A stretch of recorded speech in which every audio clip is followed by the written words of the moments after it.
Hey everyone, behind me is one of the most iconic landmarks of the Civil War, so you've probably already realized that I'm not at Gettysburg anymore, but I've made my way to Antietam. As you guys know, the Battle of Antietam was the bloodiest single day of the Civil War.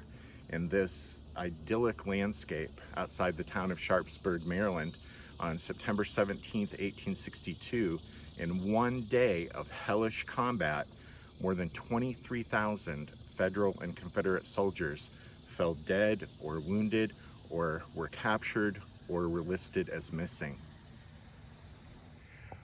Well-known and instantly recognizable battlefield landmarks like the stone three-arched Burnside Bridge or the simple whitewashed square meeting house of the Baptist Brethren, better known as the Dunker Church, stand today as silent witnesses of the awful struggle that day.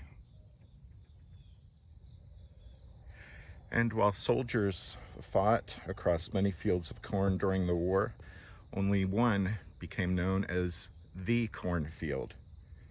More than 25,000 soldiers fought in and around the cornfield.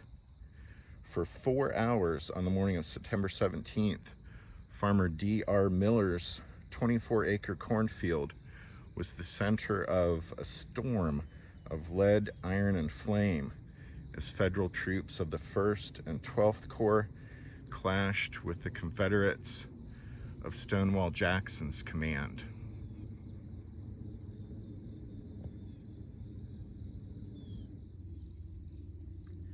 At daybreak, the Federal soldiers of Joseph Hooker's 1st Corps, about 8,000 men, advanced south through the cornfield where, although initially knocked back, they regrouped and began to push Jackson's rebels back as casualties on both sides mounted quickly. Then, at about 7 a.m., John Bell Hood's division of Confederates of around 2,000 men was waiting over behind the Dunker Church when Stonewall called on them and ordered them into the fight here. One of those rebels would say, quote, "In less than 5 minutes, we were advancing toward the enemy. In less than 15, we were sending and receiving death missiles by the bushel," end quote. After arriving here on the scene, Hood's men drove north, forcing the Yankees of the 1st Corps back across the cornfield. Robert E. Lee then ordered troops from D.H. Hill's division at the Sunken Road to move north into the cornfield.